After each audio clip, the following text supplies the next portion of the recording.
All right, just so people understand what's happening. I usually do an intro segment where I say all of my stuff and I plug all of my stuff. I was just informed that Ian has In-N-Out waiting for him. So you got this burger before we're going to do this interview. When did you think you were going to eat it? I didn't think it through. I thought that we were going to do, I thought I had more time. We're driving. I just came back from Legion with Keenan and I just needed to get a burger. And it's just fair enough. No, I understand it. I understand. You're, oh my God, that's 2 burgers. So you told me you can do both of those in 4 minutes? Easy. Okay, here's what we're going to do. I'm going to do my plugs. It should take approximately 3.5 minutes to do all the plugs. I'll even stretch for you, but I want to see if you can get it done. So I'm going to put 4 minutes on a timer and plug all of my stuff. And by the end of it, we'll see if you can put away both of those burgers. Does that sound fair? That sounds fair.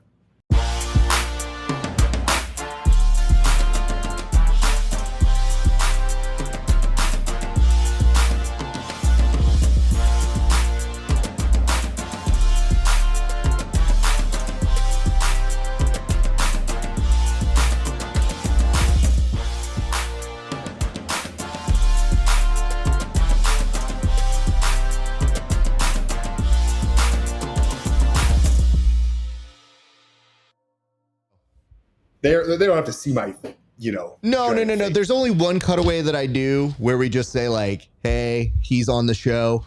But we'll definitely, we want to get that. Here's the good news, though. The way that this show works is I do get the isolated recording of you just eating that. So there may be a time lapse that we do in the middle as you see me vamping and stalling for you of like an updated version of it, sped read. So we'll see how it works. I can't promise you anything, but I will get to basically the intro part where I plug all my stuff. So good luck to you, sir. Thank you. I can mute my audio here. Yeah, you can mute it. It's fine. It's not, nobody's sitting there thinking you're going to make Homer Simpson noises like hum. Like I can't do that. I just want to make sure that I'm giving you cover. All right, we're going. Cool. I've got the 4 minutes on the clock starting now. What's up, everybody? It is your friendly neighborhood BJJ podcaster, Rafa Esparza, coming to you with another great installment of the Grappling Hour. I hope you guys are having a great day. I am having a fantastic day. Our guest is, it's weird. I would say our guest is insane, but he kind of follows in the trajectory of the many different people we've had in this general nonsense of doing the show. It's just, I'm sympathetic to a man who just got In-N-Out and says, I'm going to let this sit. When he asked me how long the interview was going to go, I said, we normally do about 45, 50 minutes. And I'm thinking to myself, there's no way you want to have In-N-Out 40 to 50 minutes afterwards. So we're giving him some cover so I can do the plugs. Many of you who watch the show on a regular occasion are used to this part of the show. It's where I tell you where you can go, support us, and give us some love. So first and foremost, if you like the show, and I hope that you do, why don't you head on over to patreon.com/grappling hour. But Raph, what would I get on Patreon? My child, so many things. So many things. Here we're at a 1 minute 18. Okay. First and foremost, for $5 a month, you can see my interviews 30 days before anybody else. So that means that this interview that's going up right now, you won't see the hilarity of this man struggling to put these burgers away in record time. In fact, you know what? That's what I should release. That should go on the Patreon. You guys can watch that in silence on the Patreon. I think that's what I need to do.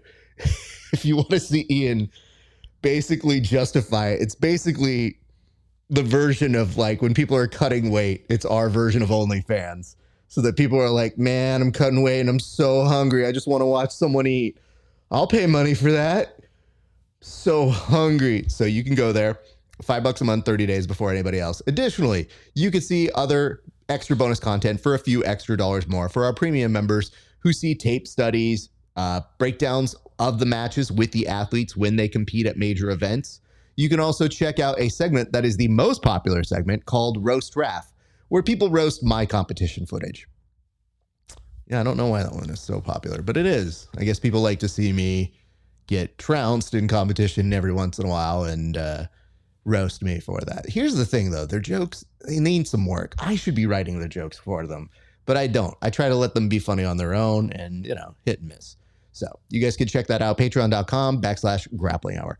Also, be sure to like, comment, and subscribe onto this video.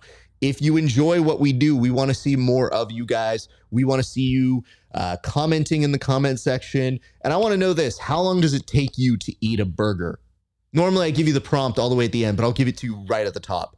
Because for this dude, I'm the world's slowest eater. So it takes me a minute. I've been told it is the reason I am not obese, because I drink and eat things in a very slow fashion. So like, comment, subscribe, do all that jazz. And while you're at it, you can go to this man's, he's got a channel. It's happening.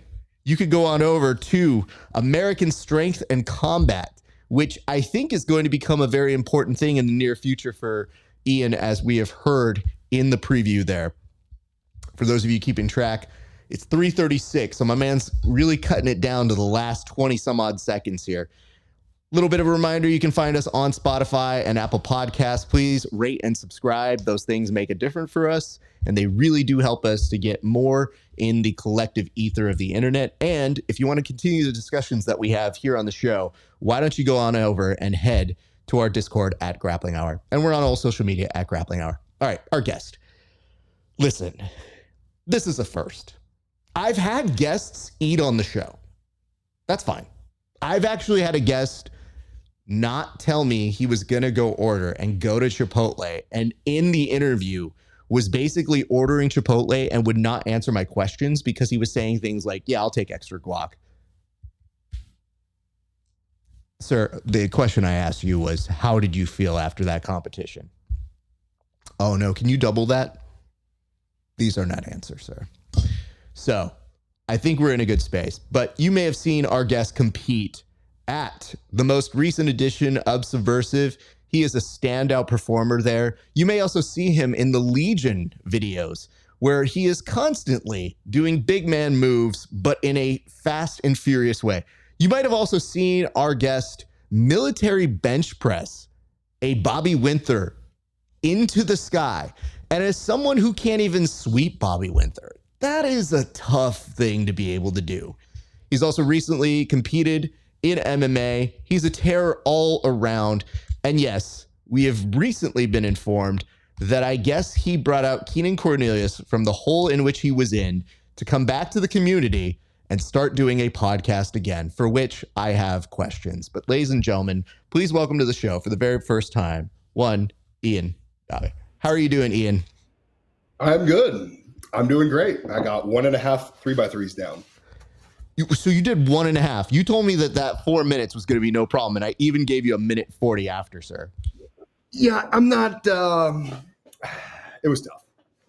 1.5 3x3s. That's my limit.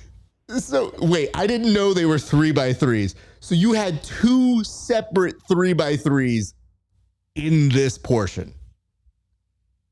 It still says mute on my end. No, you're good. You're good. Yeah, no, I 2 3x3s, animal style. It's my go-to after training meal. Even though I didn't train, I just had to talk to Keenan, which is exhausting. So glad I got it in. Good job. That'll pay off in dividends, I'm sure, in the future, and he won't hold that against you in any way. But the question I have for you is the 2 3x3s. So my heart, my cholesterol level would go up higher. How is it that you are putting away 2 of those, and that is your regular order? And how often are you doing that particular order, sir? I'd say twice a week. Oh my God.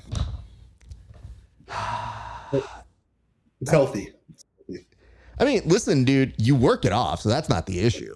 It's more so, I like eating red meat, but I have to reduce that over time.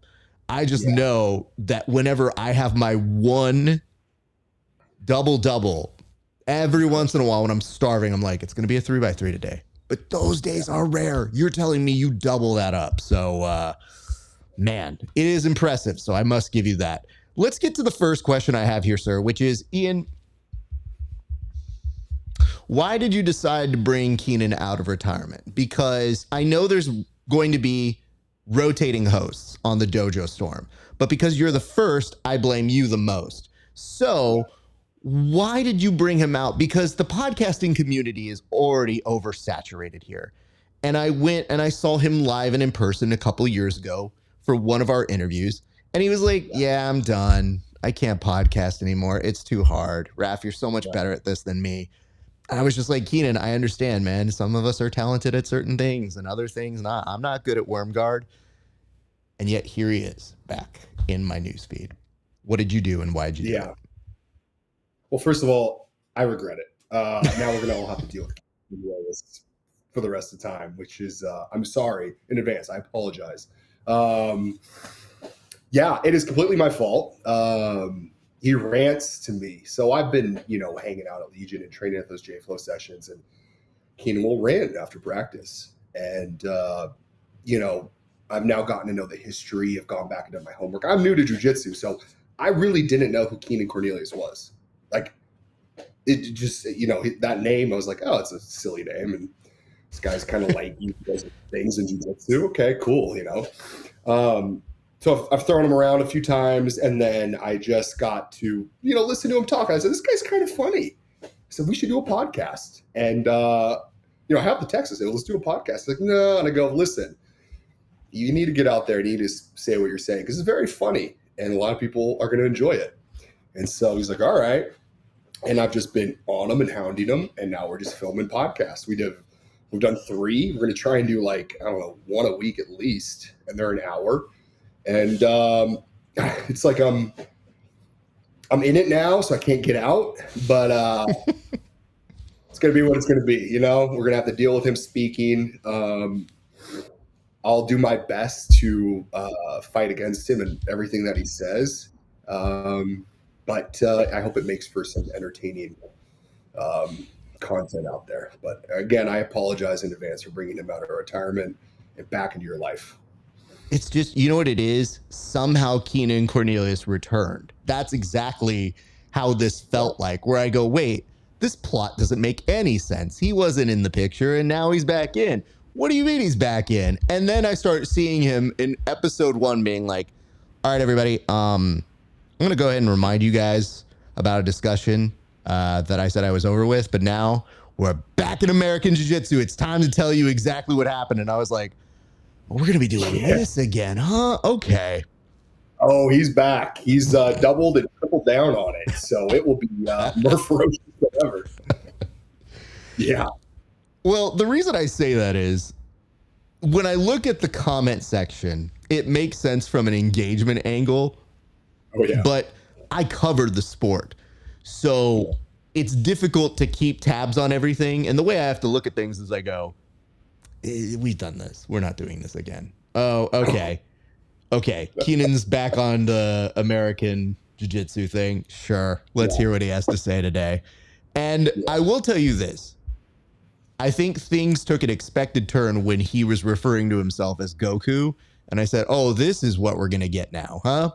He's basically making the assumption or the claim that you beating him once will only make him more powerful. Yeah. Yeah. That's his philosophy. My goal for everybody, for everyone's sake, is to crush him so much that he will not return. So that's my goal. I'm working on it. He is kind of good at jiu-jitsu, so it's tough, but that is the only way to get him to get out of here for another 4 years is I'm gonna have to crush him. But it's a tall task, and I can use everyone's help. What jiu-jitsu is, and reminding him of the roots of the sport that has brought so much to him. Well, I can tell you this. I'm glad that you're helping, I'm sure, on the cause of getting him out to do seminars again, because he is very knowledgeable, and it is annoying that you guys are 2 hours away. That, if I ever do get down there, it's always like, oh, do I have time to go visit those guys? So I do appreciate that, and give our best to Keenan. We do love him. Speaking of people we don't love, Bobby Winter. I did mention you were military pressing him, and that was fun, but he's a little bit of a bully in the sense that he's one of the few people when I'm rolling with him, and it is very difficult to roll with him, that he will tell me like, oh man, you're so close to sweeping me. And I go, this is condescending. This patronizing. Yeah. this is legitimately not cool. And he has the all around good guy, Captain America vibe, but somewhere deep inside of him is a very, very quietly deceitful trash talker. Yeah. That's exactly what he is. He's hurt my feelings a few times in the gym with his trash talk. Everything is a nice guy. Oh, he's American, homegrown. Look at him. He's, in the military, protecting our country. And he's just, he's a mean person. He's very mean. I just like to tell people, I'm like, all right, I think what I need to do is get a scale of how close to Homelander he is getting so that I can be like, oh, look, you're so nice and everybody loves you. No, this is the Homelander scale. You guys don't see the real person. We know exactly what he's about. Great reference. Yeah, he's a Homelander. So if you can, because I am incapable of picking him up, is there more opportunities for you to use your brute strength to power bomb him, to put him into walls, like whatever it is that you can do that just gets some revenge for those of us incapable of doing it at press time? I'll do that. I'll get revenge for everybody. There will be justice served, and I'll throw them around for you. Thank you. That's all I ask. All right, let's get to business here. Ian, you were telling me a little bit earlier, and I have to apologize. I think I mispronounced the name because I saw, like, I'm a little bit of Ron Burgundy where if I see something in the teleprompter, that's how I read it. And the last interview I watched was after your MMA debut, and there was a beautiful woman who was basically saying, Ian Daube, and I go, oh no, that's going to screw me all up. And it's not necessarily wrong, but I also heard other people mispronounce it. But I do want to point out one area here. Ian Daube, right? Or Daube. Perfect. What? Perfect. Daube. That's it. Okay. I got it right that time, but I might have missed it on the intro. But the reason why I want to bring it up is this. In the introduction for your American Strength and Combat University, the little thing that you guys have on YouTube, there's an intro video where you say your name, and I was trying to take it seriously, but it sounded like a Disney Channel promotion where you're like, I'm Ian Daube, and you're watching the Disney Channel. And I had a moment where I go, oh, this isn't helping because now I'm just laughing at this dude pronouncing his name with a whole white background, and you feel like the Disney little insignia is going to make its way onto it. Yeah, that's it. That's exactly what we filmed too. It sounds like a Disney Channel, like little stars go behind and stuff. Yeah, it's Daube. So it's been missed my entire life, especially over the mic at wrestling tournaments. Daube, everything. Just start with a D and throw a B in there. I'll react to it. Listen, dude, I have the same issue as Rafa Esparza. I've heard Raphael, and I go, where are they pronouncing these things from? So I just go, Rap's easiest. It's the super shortened version of it. There's a Ninja Turtle that goes by Raph. That should be a good reference point, and we kind of move forward with that. But can you tell me a little bit about that YouTube channel that you started there, and what has been the emphasis of starting that channel? Yeah, well, you can see who I'm training with, right? So I've been just very lucky. I've fallen into kind of like this epicenter of grappling in San Diego, where I've just looked around and looked at who I'm training with, and I'm like, oh, I'm training with the best people in the world, like all the time. Like, this is really cool. And I just wanted to capture that and share it. And, I love wrestling and takedowns, and apparently that is an extremely important part of the sport, like more so than ever. And so people have been coming in and wrestling and asking about, various techniques and wrestling techniques and how it could apply to jiu-jitsu, and asking for my help. And it's just given me this opportunity to train with the best people in the world. And I just wanted to share that with everyone because it's cool. I think it's cool. And so I wanted to put it out there, show everyone what's going on.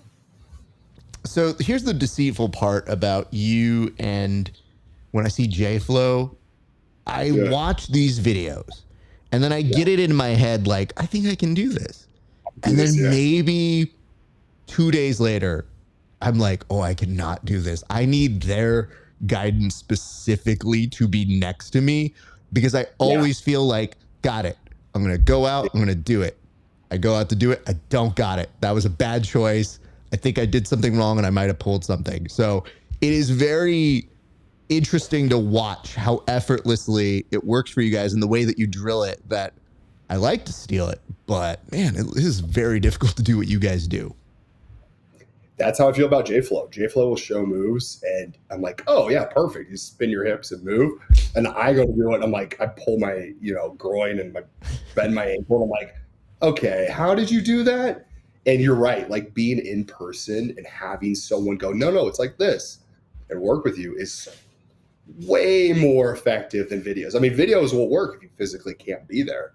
But it just takes a while. But yeah, that's how I feel about J-Flow. He's so good. The moves almost like, dude, he makes things look so easy, and I know that they're not. And then he'll even be there helping me, and I'm like, I still am having a tough time. But yeah, he's a wizard.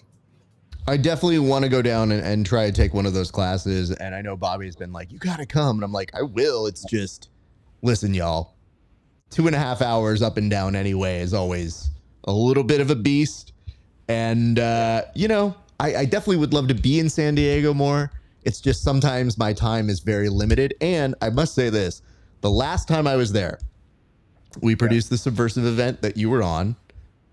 I had made a plan to go out and train. I hit up Bobby and I was like, hey, bud, I'm going to be in town. He's like, oh, I'm going to be away. And I was like, how convenient. Yeah. Wow. Yeah. Well, what you should do is the next event that there is in San Diego, like make a weekend of it and try and hit all the spots down here because there's so many. You say that, but I need you to understand one big thing. Yeah. When we do those Subversive events, I don't get to live until the day after. And then even the day after is meetings. And so this time I was able to brush myself away, and I had meetings with other sponsors and stuff after the event was done. And by the time it was all said and done, my wife's like, when are you coming home? I go, I guess now. I guess I'm not even going to train. I'm just going to drive back up. 2 days. You got to be like that event ends Saturday. You need like a Sunday recovery, maybe 1 or 2 open mats or something, but then like have a full Monday and then head back Tuesday morning. I will tell you this right now. Last time I did the PGF week, I brought 5 different sets of gear. Yeah. I trained 0 days because of the schedule I was on. And then realizing, like, even if I'm going to go train with some of these guys in the PGF and like go crash their sessions, they're not rolling. So we're not doing any kind of real training. It's just all the fat that I'm absorbing from my in and out orders and all of my food, I'm not working off. And so they told us, I think for this next one, they're like, yo, we got barbecue for this next one. I was like, that's great. Also, I'm going to be 20 pounds heavier when I walk out of PGF. Yeah, I hear you. Everyone's trying to recover, maybe light flow rolls. I get it. But all that to say, you're very close. One of these days I will make it over because I do want to do an interview with J-Flow as well. I just find his style and his approach incredibly fun and addicting to watch. Like, I feel like I absorb so much of your guys' training because I watch the videos, I look at it, I try to steal what I can steal, but there's something captivating, and I think you guys are all very fun. And I think that makes it so much easier to understand your journey. So I would like to say this. We'll get into your journey in a second, but I also want to give you props. You've been incredibly fun for Subversive. What has it been like to compete on our stage? And what have your experiences been like so far competing at that event? Oh, I love Subversive. It's been a real opportunity. I mean, the production value, the way they set everything up, they make it fun. And then you get to go out. They've had great opponents for me. My last match, that guy was a killer. I'm so glad they put that together. Levy is just a monster. And then Anthony before that. It's so fun. They're making really fun matchups. And then you get out there and it's just like, oh, get after it. And that's like they're capturing like what it is I love. Like, go get on the stage, show off some techniques, take some risks, and then, put on a show. It's been awesome. I love Subversive. It's such a fun event. So on that one, and correct my memory because it's been a minute, were you in the combat jiu-jitsu side or were you the end of the no-gi side? It was the last no-gi one. No combat. Okay. That's because there was a moment where I was like, is he doing a combat jiu-jitsu match? And the only reason I asked that is because you've been doing MMA as well. So I wasn't sure if we got you to do that. But is combat something that would be of interest to you in the combat jiu-jitsu format for Subversive? Maybe that get down rule kind of scares me, to flip a coin. Like, once I accept a combat jiu-jitsu match, it's like because I probably have like developed a guard. But until then, to have a coin flip and then to have a giant, 250-pound dude on top of you who can now slap you, I'm like, whoo, that's risky. I applaud everyone who does it. I don't want to leave my face. Well, what's left of my face. I've had a few surgeries on it, up to a coin flip. It's just pretty. It's wild. It's a really wild rule set. I can understand that, and that's why I wanted to be very specific on where I asked in terms of your competition experience, because we definitely enjoy having the combat jiu-jitsu side, but I am at my core a no-gi guy, and so. I like having a little bit of both, but it is very funny to go up and do the thank yous and talk to the guys. And then like you see a busted lip or something and be like, ooh, yeah, it's hope brutal. You're good, bud. I'm going to leave now. Okay, bye. Yeah. It's a brutal rule set. It's pretty entertaining. It can be. And I mean, you're coming from a wrestling style where I do think it is difficult to be put in a position that you didn't feel like you actually earned or the other person earned. So it is very difficult to like suddenly just be like, and you're down and they have the top. Okay, go. Yeah. It's hard for me to accept mentally. My entire life, I've been fighting to not be in that position. It's like, oh, no, here you go, get down there. But again, that is what would intrigue me about it. That's really challenging. I see that. So let's get into your backstory. I would love to hear how sports started for you. Obviously, wrestling came first. But were you playing other sports as a kid? And how early are we talking wrestling entering your life? Yeah. My parents put me in. I was a wild child from the start. So they put me in at like 6 years old, and right here in Poway. So they have a great wrestling program, youth, middle school, high school. And I was playing baseball was my other sport. Not as fun. I love watching baseball because I can sit down and like eat a burger at Petco and just enjoy the ambiance. But I really took to wrestling. It's exciting, and I started at 6 years old and just wrestled my entire life. So that's been my focus. I did 3 years of judo to cross train. At a really good judo club here when it existed called Judo America under his name is Gerald LaFawn. I think he's out in Tennessee now, and his daughter was in the Olympics, a 2-time Olympian, Valerie, and it was very high level judo. And so I earned a blue belt under him, and a blue belt in judo is pretty high up. I'm trying to convince Jay. This is my pitch to Jay Flo to give me like a brown belt, by the way. I'm like, give me a brown belt or something. He's like, I don't know. We got to see your kata and you got to like demonstrate techniques and stuff. I just bought a judo gi too, but this is my pitch to J Flow to give me my brown belt in judo. So I did judo. I had success in it. It was back when you could shoot double leg and grab the pants, and I competed in that for 3 years while doing wrestling. Right before entering high school, maybe a little bit into my freshman year as well. Had really good success in judo as well. Love that sport as much as anything else. My daughter is in it right now, San Diego Judo Club in San Diego here in Poway. High level judo with Josh Flores, Justin Flores' brother, and then Layla Akiyama, who is a world team member for USA, as high level as it gets. Coaching right here in San Diego. And then I stopped doing judo and focused on wrestling to finish out my high school career.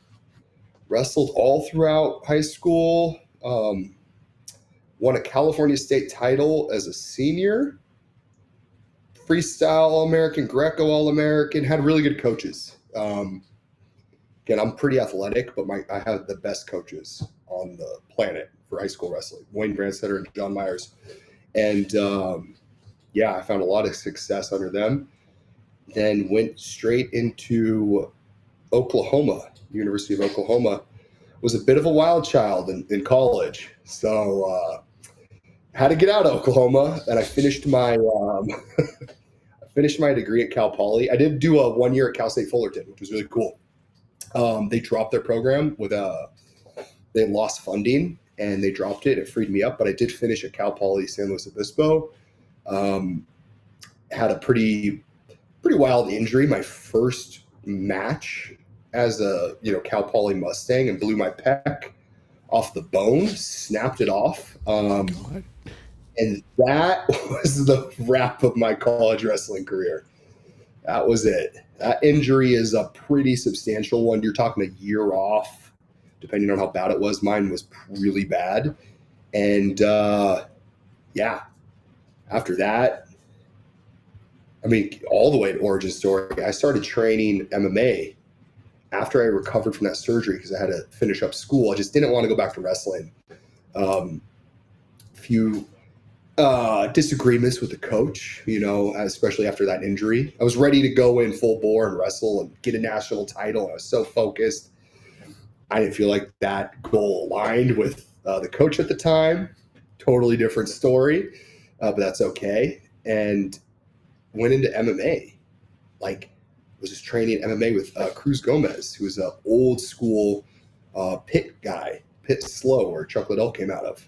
So a lot of grappling and MMA came from my years spent training with him up there in San Luis Obispo. I haven't really told that to many people, how much I was training up there with Cruz. And so very thankful for my time there with him. Then 8 years in corporate America. Well, hold on. Let's stop here because you've thrown a lot of information at me, and I need to break these things up bit by bit. First of all, sorry about the injury. I know that's got to be tough. We're going to come back to that as well, but I want to go back to high school. So what were you wrestling at in high school? 171 and then 189 as a senior. So walking around about 1. So this was like the beginning of the ascension into true big boy status, because that's still like like you're competing at a weight that is showing you're getting bigger, you're getting good in size, because you've always been very much in shape. I've looked at your Instagram and I'm like, yo, you definitely were always an athlete.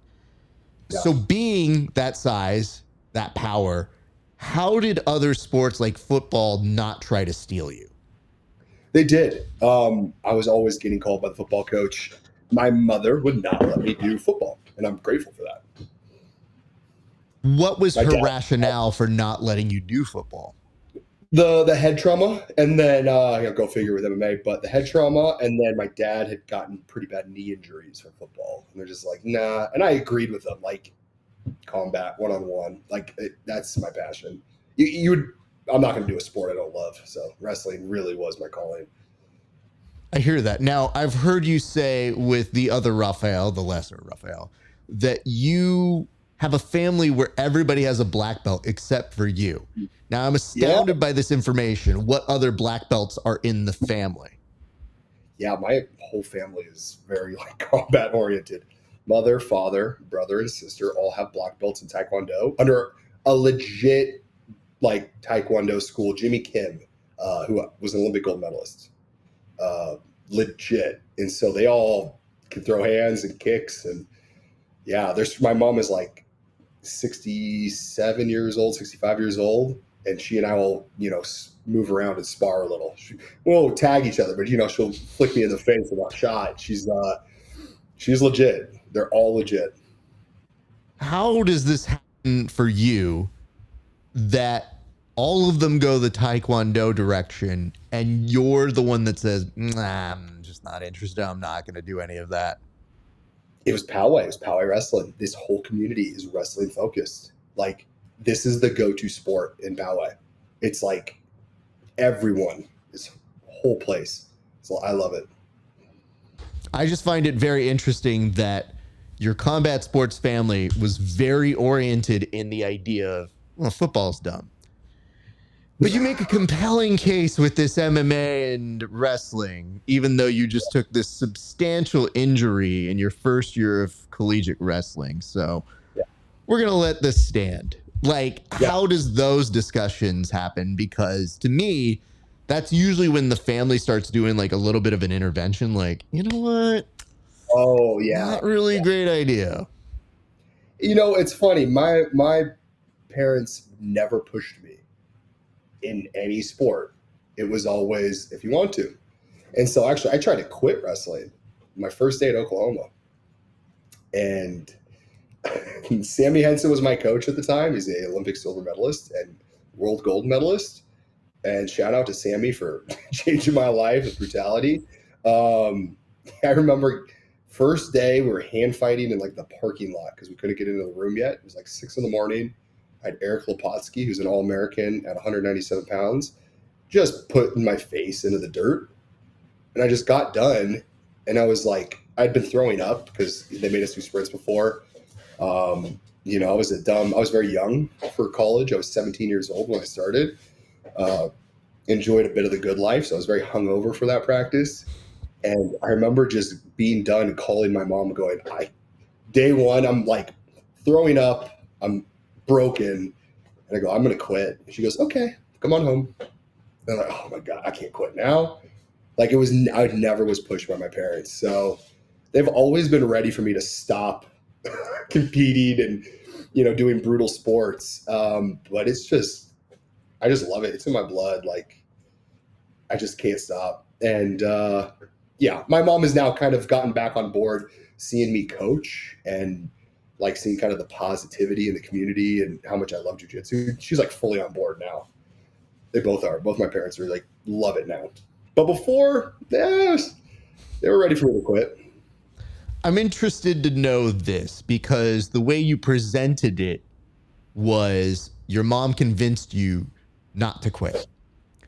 But your retelling seemed to suggest that it was not a very like big, oh, you should be doing this. It was her just saying like, okay, come home.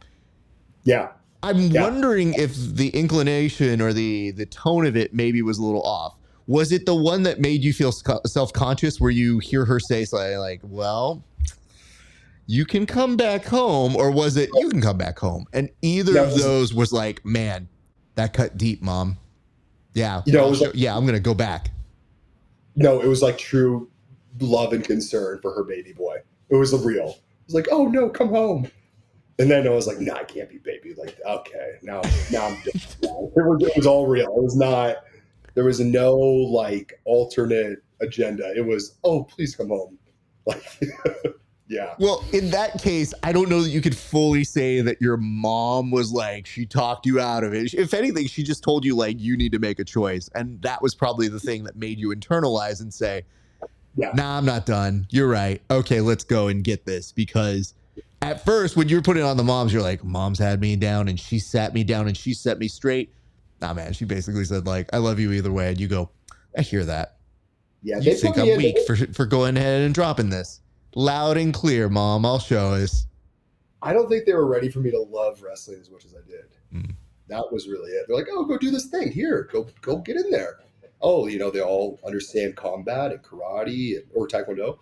And like, oh, this is a good thing. But I was like, oh, this is it. They're like, whoa, easy there, guy. Like, I'm a very all-in person. And so, like, I was all in from the start. And they probably were not ready for that. They are now, though. I'm 42. Well, that's good. I'm glad they are seeing things your way. Let's get back to your insanity, because you get this major injury in college, and then you think to yourself, what's a good sport to get back into? Maybe to see how I feel. Oh, I know, MMA. Let's go there and see what happens to me, considering this whole part of my body that I need, it might hurt a little bit here and there. So what part of the brain was damaged enough for you to say, this is the good idea? Or was this a long-held want to do? Were you doing wrestling with the intention of, I don't know, maybe one day I will fight?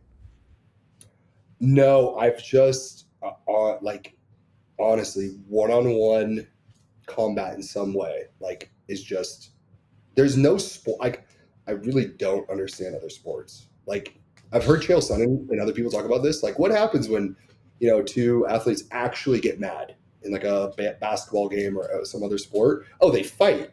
Like, that is the core of, you know, like human confrontation. It is combat. So why would I toss around a ball and do, no offense. I sound so like, I'm not trying to say, if my kids play ball sports, I'll be so happy. I think they're great. Tennis, I love to think I'm good at tennis. I'm probably terrible, but I feel for whatever reason, I'm like, I'll kill everybody at tennis. But like human confrontation is combat. Like there's nothing more thrilling or satisfying like than figuring it out with your hands with another human. Again, not to sound like other sports are not as entertaining. I enjoy the food at Petco Park. But like I just loved it from the start. It really is just, I don't know, in my monkey DNA. I think one of these days, perhaps on your next appearance on the show, we might come up with a list of sports, and I just have to have you give me like one word descriptions of them, and then we'll truly understand if you're not talking trash about other sports. I will tell you this. Listen, dude, I'm very high on things going up because I've heard you say Petco a couple times. That's cool. But I'm very high on baseball for some reason right now, and I'm enjoying life on it, but most other days it doesn't affect my day-to-day well-being. So what I find with people who do jiu-jitsu, combat sports, MMA, wrestling, is that we get so immersed in our world, we forget everything else. And then all of a sudden something happens where I'm like, are we going to the World Series? Yeah, this is great. You go, this is fun. We went to a ball game. We went to actually the Padres versus the Dodgers, and things got a little lively. And I will tell you this. So I go, a homie who's a fighter got us some tickets. He invited my wife and I and his girlfriend, and we're sitting there and we see these two different sections, these Padre fans and these Dodger fans going at it.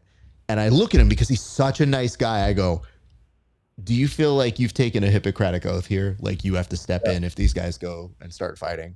Because whatever you do, I have to do. And I don't know that I feel like breaking up any fights, honestly. And he's just like, no. And before he can even say anything, the Padres fans are like, fuck the Dodgers. And then he's like yelling at the Dodgers fan. And then the Dodgers fan is saying really dumb stuff to him too. And the Padres fan goes, you know what? Fuck your mother. And then all of a sudden the mother's right in front of us. And she's just like, wait, what? And I go, oh no, he didn't know the situation. There's like 30 Mexicans all together in this group. Hey bud, we're going to leave early if this goes down.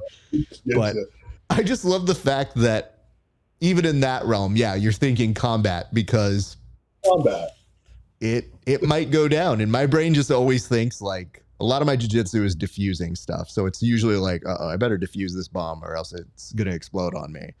So that's why usually I can look around and go, my guy, if you're going to get involved, there's like 20 more people than us. So be smart. Yeah. And I'm looking at my wife being like, you're also volunteering her. And she almost got into a fight with Dodgers fans, which, by the way, that's our team. Fuck you guys. Calm down. So, it manifests in many different ways. So let's say this. You get the bug in you. You decide you're going to do MMA. It kind of reverses. Most people go to jiu-jitsu first and then get their experience there. I know you were close and probably still are with JT Money, and he might have been your kind of starter experience into jiu-jitsu. But at what point did you say, as you're starting to do your MMA training, oh, I really better make a more concerted effort to get better at jiu-jitsu? Well, I was going over to like 10th Planet. It doesn't exist anymore. It's like 10th Planet Vista. And it was Boogie and Gio. And again, I had no jiu-jitsu training. I would just do open mats and roll. And like, here's the college wrestler. I've always been a training partner for people. And I've been Jesse Taylor's training partner for like decades, since I was like 17. And just I like to wrestle. You got a fight coming up? Cool, let's wrestle. And we'd go over to 10th Planet. And again, I would just like dive in like people's guards and get choked, tap, just keep rolling. And Gio was the first person to like, Jesse had tapped me and stuff, but I remember genuinely like going with Gio and getting tapped. And he was probably with rubber guard. He put his foot across my face and pulling it down. And I remember getting off, I remember tapping. I remember going like, hey, you just tapped me like with your foot. How did you do that? And again, I didn't know who he was or how good he was. All I knew was like this guy just like killed me, because he stabbed me. And he did it with his foot, and he did it like with his legs behind his head, like in my head. Like, how did he do that? And I've always kept that in mind. And I also got tapped by a girl, like an 18-year-old girl at 10th Planet. I don't know who it was, but some young lady armbarred me again. I was like ex-college wrestler, and I remember I'm moving around, I'm flowing, and I got armbarred, and I was like, "Whoa, jiu-jitsu works!" Like that was my takeaway, and I've like always kept that in mind. And then, if you want to get on to the next part of my story here, but I was always known, like if I have kids, I want them to know jiu-jitsu. Like it works because it worked on me. So I've always just had an appreciation for it. I'm not one of these wrestlers that, like, when I was growing up, we always kind of stayed away from jiu-jitsu, but me doing judo for the time I did, I've always had an appreciation for the sport, and I love it. I absolutely love the sport. And then, yeah, for MMA, there's the whole getting punched in the face thing, which can be a problem when you're trying to work and you're going into the office with a black eye and a busted face. And it just doesn't really fit into that lifestyle. So going hard and being able to like go full bore is something you can do in jiu-jitsu. I think daily, maybe not, but you definitely can't full spar and go as hard as you want in MMA daily, like maybe once a week. But that's what drew me to jiu-jitsu. You can go as hard as you want with good training partners, not get your face broken, and like really have a good time. That transfers nicely to a formative question that we have on the show, which is, can you tell me, like, was that your specific first day of jiu-jitsu, or did you have another day? Because you mentioned going to that 10th Planet with Geo and Boogie and all of them. Was that your very first jiu-jitsu class ever? I had not. So no, this is good. I would go in to Jesse Taylor introduced me to Kevin Bierbeck, who was my coach. I'm 10th Planet Poway. 10th Planet Poway. Very proud of that. Josh Jackson and Kevin Bierbeck. We just had a great win at AIGA. I was going to, they would have class from like 6:30 to 8:30, but the 6:30 to 7:30 was technique. And then they would have rolls from 7:30 to 8:30. So I was just going during rolls. Never took a class, nothing. Like, I don't even think I was asking about technique. I was just going and having fun. And Josh Jackson and Kevin convinced me to do ADCC Tijuana, TJ, July of 2023. So I had never done a class. I just was having a good time. They kind of explained the rule set to me, and we walked over the border, and I just competed first without a class at ADCC TJ with the whole team. See, that's funny to me because I saw the other side of that video. So I saw Dory putting up like a breakdown of that video. And, I know Dory. We know everybody. So it's just kind of like seeing you in there. I actually had an assumption just based off of your style in that video where I go, oh, okay, he's pretty good. Like, why haven't I seen him as much? Why don't I know more about him? But you could have fooled me into thinking you had been training longer than you actually had. And I know a lot of that has to do with your wrestling background, but you looked normal in that set. But the more absurd thing is you just decided to do the pro or the advanced, as opposed to saying like, technically I'm kind of more intermediate, even at best, with the relative amount of time. Why did you decide to go straight to the top of the heap? If you're going to do it, you got to go all in. I remember having that talk with Kevin Bierbeck. He's like, you might want to consider, because there's 3 divisions, right, for ADCC. Mm-hmm. It's like the novice, intermediate, advanced. And he's like, maybe do the intermediate. And I was like, yeah, right. If I'm jumping in, I'm jumping in the deep end, and it's on me to swim. Like, nah, let's go. And I'm so glad I did that. Like, that was a life-defining moment for me, was that tournament. I'm so grateful. I'm grateful to Dory. Grateful to John Hansen, who beat me as well. That was so much fun. Yeah, I had such a good time going over there. I'm so grateful to my coaches for signing me up and pushing me to go do that. competition. That was legitimately the kickoff to my jiu-jitsu career. It is funny 15 months. because you mentioned that, and I had a D1 wrestler that I was kind of working with, and good friend of mine. I told him, I'm like, hey man, you have something that we don't have, so you should consider one of these ADCC opens.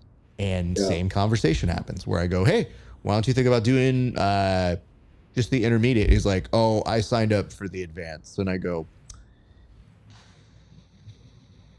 I know who's in your division. I know all those guys.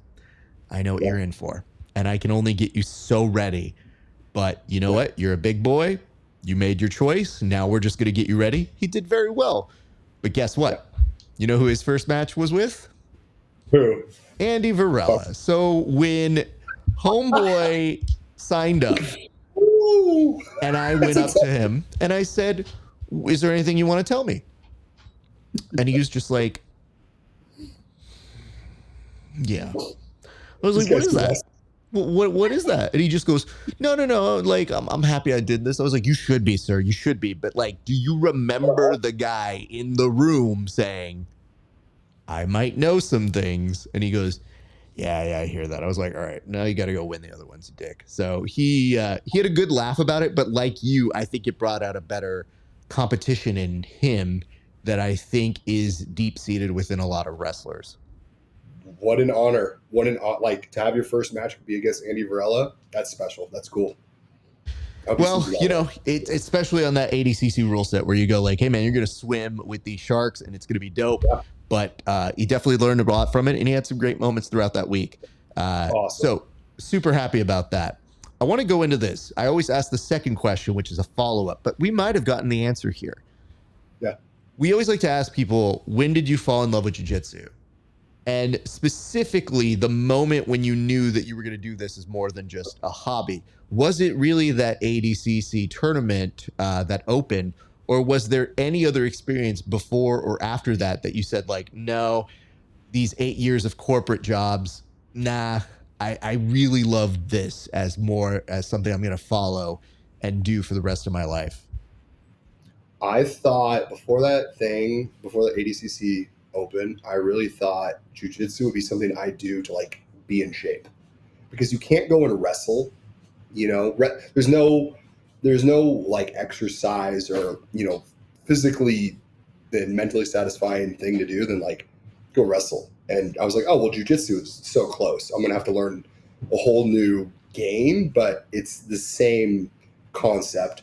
Let's go live. Let's like go as hard as we can. And I don't get, you know, I don't have to go run on a treadmill. I get to go practice combat without getting hurt. So I always thought that's what jiu-jitsu would be to me. Be in shape, practice combat, have a great time. It was really that ADCC TJ. It was getting out there, winning my first match, and then being beat by John Hansen. It was my second match. And then like, I was like, oh, like I got beat, but I was like, I want to get that back. I need to learn how to do this. He did a wrestle up on me, so he out wrestled me, which I'm like, oh shoot, these jiu-jitsu guys can wrestle. Look at that. He wrestled up from his butt. I didn't know you could do that. Took me down, took my back, choked me. Then I came back. I won the next like 4, I think. And then I had Dory in the finals. Dory can wrestle. Dory was strong. We had this really wild match, and he ended up getting my back. Again, a habit of mine as a wrestler that I've been trying to correct is don't stand up and just throw your neck up because someone's behind you. You got to like do something else. So I was making that mistake so much. So yeah, getting beat by Dory and John, and then just the experience of it. There was like no air conditioning in there. There was no water. I was drinking protein shakes at the end because I had run out of water, and like my stomach was and it was just like, I'm like, this is the best thing ever. I'm there with my boys. I'm there with Kevin. We're all fighting dudes, you know, jiu-jitsu and having a good time. And the competition was so good. I mean, Dory's a savage. John Hansen's a savage. I was in love with it. And by the time we got back over the border, I think I probably told Kevin, I was like, oh, I'm doing this like for my life. This is what I'm going to do. Like that tournament did it. That's what's up. And shout out Kevin. And by the way, I don't know if we have you to blame for this, but Kevin is so swole right now. I was there live and in person for that AIGA for day 2. And Kevin's always been good at jiu-jitsu, undoubtedly. Yeah. I've always enjoyed him as a practitioner, and he's always been kind to us. But I saw my man put on size, and I was just like, dude, you used to be so lanky and so skinny. Like, yeah. Man. He has like a whole routine for his neck, putting weights on his head. And he has like abs on the back of his head now.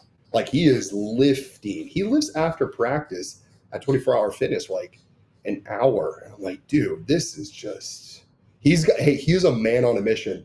That dude is coming in hot. Everybody better be ready. Kevin Beerbrick is on a warpath right now. No, he looked good. And I was happy to see him at AIGA as part of the team because, you know, it's weird. Sometimes you see people a ton and then you don't see them at all for like 2 months. You see him a ton, you don't see him for a minute. And so just getting a chance to see him back on the competition scene with that group of individuals was really sick. And I definitely saw you in the comment section being like, that's my coach. That's my coach. And I was like, oh man, Ian is I gotta remind people. That's my team right there. You are, I have to say, there is a contagiousness to your energy because when I see you in the comment section talking about your people, I do understand how you became immersed in this world. And as both a observer and a producer for it, I can tell you there's something great about seeing your energy when we watch you, whether you're competing or you're going out there and you're starting to teach. But I'm super stoked because off air, we talked about you having some big news to announce. So what is in the future for you, sir? Yeah, so I am actually opening up a wrestling gym. So usually wrestling is scholastic. It's usually attached to a school. I coach volunteer at Poway High School and will always do that and support that program because it's the best in the country. And seeing that, I wanted to have a gym, a program, a place where jiu-jitsu athletes can come and train. So we do have high-level guys over wrestling at the high school because it's a ROTC, an Olympic Regional Training Center. But, you know, when they're traveling and there's campus hours, you know, for class and whatnot, I wanted to have a place that other people could go to and train. And so, yeah, I'm opening up a wrestling gym that will be here in Poway called American Strength and Combat. It started as an idea to open it up online first, very similar to JFlow. In fact, I sent the website of JFlow to someone who designs the websites. And I was like, oh, just make it like this, but for meathead wrestling. You know, I don't have any of the fancy footwork. We're going to show single legs and double legs. But then Keenan put it in my head, like, no, really, it's in person. It's having a gym that's special. And like we talked about, being able to physically have a location where we can work on things together and we can go over the details down to like the millimeter is super important. So yeah, I'm opening up a wrestling gym in Poway, American Strength and Combat. I'm so excited for it and stoked and cannot wait to have a wrestling gym available in San Diego for all my friends and all the people that want to try it out. Okay, let me see if I can ask a formative question here. Not a wrestler, super old. Will you have someone age appropriate? Because then I'll come visit you. At this point, the issue I have in this world, Ian, and I don't know that you can relate to this. I think you relate in a small way, which is like, oh, I'm 32, I'm old. No, that's not old. When you get to a certain age, right now I am 42 years old. I don't mind doing wrestling, but doing it with 20-year-olds is just a foolish errand most days. Yeah. What ends up happening is at this age, you either get people who are not at all good at wrestling and don't give you those rounds, or you have the guy who is my age in my division who's like a 4-stripe black belt that you're like, uh-oh. This is not going to be fun. Like, I'm not going to learn shit from this. I'm just going to get tossed real quick. I better be the one pulling guard. So I am in this weird phase. So if I do show up, the last person I want to be paired up with here is Sloan and being like, oh, well, this is fun for me. Oh, cool. A day at the office here. So I will make the commitment to coming there. But I need you to find a fellow old that will not kill this old, decrepit body. Yeah, that we'll be pairing it up very with that in mind. We'll have a logical approach, but this whole reputation of wrestling is really hard and on the body. Listen, passing a guard it kills my back. I could be on my feet for hours wrestling, and there's certain techniques like, man, just putting an elbow down on the knee and being in a good stance. Once you have that habit, your back is going to be saved. It's really like when you try to wrestle and you don't understand a few concepts, that's when your neck and your back get pulled out of position. But like with good fundamentals, wrestling like is not so brutal. Like there are some key points that you have to always be doing to not get hurt. It's like there is in jiu-jitsu, like what I'm learning right now. There's efficient ways to do it. So yeah, absolutely. And I'm glad you brought up Sloan. Sloan actually is the one who introduced me to J-Flow and Legion and everybody else. So I'm glad you brought him up. Sloan is good people, and I've always enjoyed him. I say that because I started thinking of like, well, I could say you, but you'd be teaching. So who's the other big man that I could possibly be paired up with that I'd be like, I'm going to sit this one out? Because like I said, the issue that I have tried to raise with a lot of people is that I think the mistake for a lot of wrestlers who come to jiu-jitsu is they come with the same intensity. And I go, that's great, but let me take away your intensity and teach you technique. So the one thing I try to steal from them with the guys who are more jiu-jitsu people is I go, no. Jiu-jitsu people take their ability to drill and their focus from that. And like understand when they're in a flow state of drilling, like that's where your movement gets better. And they'll hear me and they'll say that and go, got it, coach. And then they'll go right back to like balls to the wall. And I go, I don't think you understand that fundamental of movement. The issue I'm finding now is my body goes, all right, go gadget, single leg. Yeah. No? Yeah. Uh-oh. That's not great. Go gadget, front headlock. Nope, not working. Yep. Uh-oh. Yeah. Well, this is getting real dicey here. We only got a few more options, guys.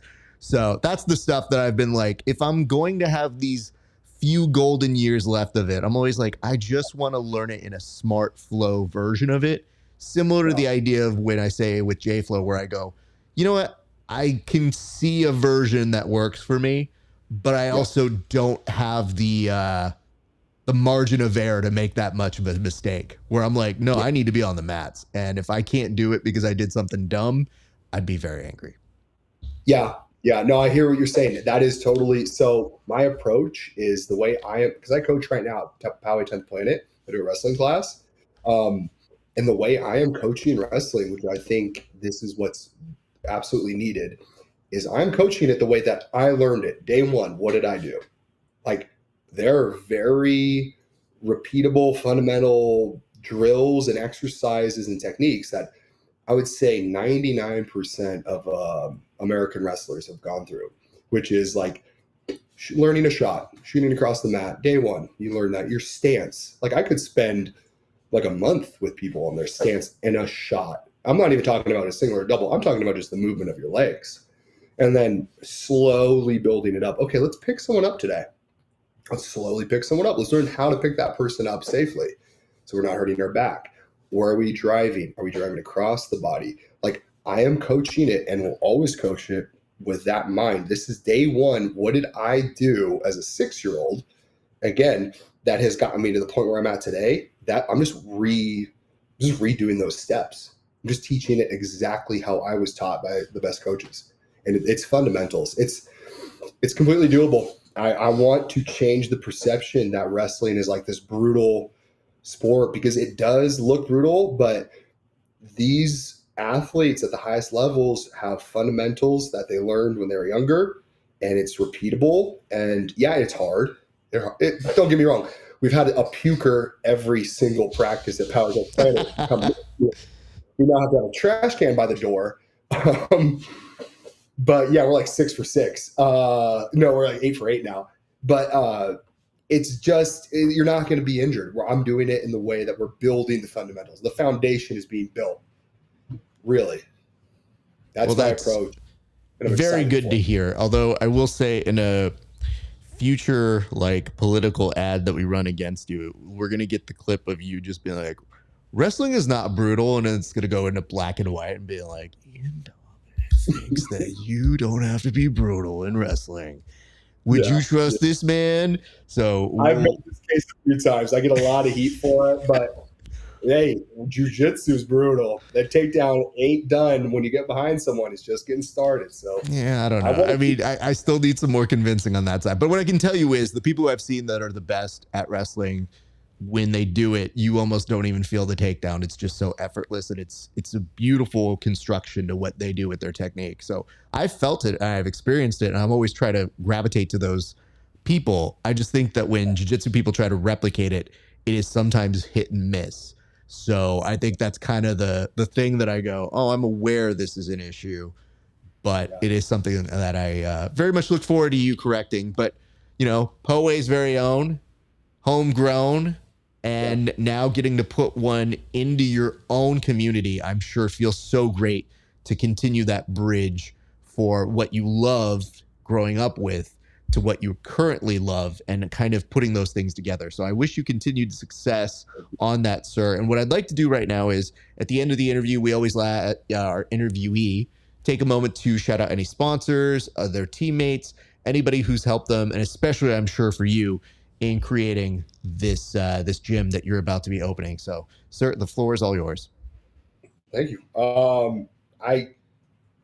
I'll start with the people in my circle that have helped me get to where I'm at, and really are the reason I'm doing what I'm doing is because I just love being around them and learning from them and being bullied by them, but then getting some back. You know, Kevin Beer, my coach, and Josh Jackson at 10 Planet Poway. That's my team. Always right there. I don't care where I'm at, where I'm training. It's 10 Planet Poway. And then continuing on to Sloan Climber. I'm just going to walk you through it. He's the one who introduced me to everybody else at Legion and J-Flow. I thought he was going to be my division at ADCC. I saw this guy with the cornrows. I was like, I hope I don't have him. He looks athletic. So Sloan introduced me to everybody. He's fighting MMA now, and he's killing it. And then Legion, you know, there's Keenan Cornelius, who, again, I'm sorry I brought him back. Justin Flores is the wizard. Adam Bradley. I mean, these are just people who have taken care of me. So every time I get a microphone or opportunity to talk about him, I will. Adam Bradley, he's like the people's champ. And my favorite person to watch do jiu-jitsu, because I'll never be able to do what he does. One day, maybe. PJ Barch. We do a lot of training at 10 Planet South Bay. And he has a really good thing going on there. And then my Brazilian brothers, you know, Ronaldo Jr. and Jonatas Gracie, Keenan Duarte, who has better wrestling than a lot of D1 wrestlers. That guy's a monster. Michael Perez, he's a killer too. He's a D1 level wrestler, maybe higher. Yeah, I'm trying to think if I've left anyone out. Yeah, all those guys. Ronaldo, Jonatas, Keenan. Oh, Miha, he's got his book out. I've just been looking at the pictures, but he's helped me with my Kimura. And Ronaldo Jr. is out there in Atos Temecula. Oh, Daniel Sattler. He got the most viral submission ever. So he's been working on his wrestling. He's going to be unstoppable pretty soon. Yeah, those are my people. I'm very happy and grateful to be in that circle that I just named, because I understand how high level it is, and I'm so grateful to be there, training with those guys daily. And then, my thing, American Strength and Combat. It's going to be opened up in Poway, hopefully early next year. And I'm going to have a happy, loving, welcoming environment for people that want to learn how to wrestle, starting from day one, foundational stuff that I learned. I'm just going to teach what I was taught and just pass it on to those who didn't get an opportunity to learn it in their youth. I want to make that available to everyone. I think it's a really special thing, and I'm excited to share that with the world. And then to my foundation, my roots, Poway Wrestling. John Myers and Wayne Brandstetter, these are names that are kind of like pillars in wrestling that I think are going to have their place in jiu-jitsu and have been helping a lot of the people I just listed. And yeah, I'm excited to see wrestling and jiu-jitsu making this crossover that's finally happening. I'm glad these two sports are starting to combine. Well, thank you for your time, sir. It was a pleasure getting to know you. And obviously, we've seen your work. We like where you're headed. And I love the fact that we get to be the first to really talk to you about your new gym. And like I said, you have this murderer's row of training partners. And if the saying is that you're always going to be a reflection of those you're training around, it's no wonder not only you fell in love with it, but that you are doing so well to begin with. So continued success to you. Keep up the great work. Give hellos to, I think, almost everybody you mentioned we're either friendly with or have interviewed over the years.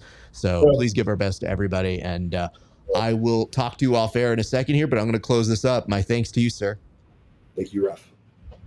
All right, you guys, thank you so much for tuning in to today's installment of the Grappling Hour. I hope you enjoyed this one. As we mentioned earlier, we asked you, what is your go-to order for a burger? What is it that you get? You can put that in the comment section as you like, comment, and subscribe onto this video. Additionally, if you do like this video, and I hope that you do, check us out at patreon.com. $5 a month. You see our interviews 30 days before anybody else. And for a few extra dollars more, see the extra bonus content not available anywhere else, including there was a video where Cody Steele recently, well, I want to say 2 years ago, 3 years ago now, man, time flies, picked a card with the submission on it, and we see if he can get that move on me in 2 minutes. We'll bring that segment back, I think, with more people very excited to try and beat me up because for whatever reason, you guys like that. Additionally, you can also find us at Grappling Hour on all the major channels, whether it's Instagram, YouTube, Twitch, Twitter. Periscope's not one anymore, but it used to be. But you can find us at Grappling Hour on all of those. Also, you can find us Spotify and Apple Podcasts. Like and subscribe and rate on theirs. That really does help. And finally, if you like the conversations here, feel free to go ahead and find us on our Discord to continue the conversations we have here on the show. All right, guys, that's going to do it for us here at the Grappling Hour. It's been a great day for grappling. We'll see you back on the mats.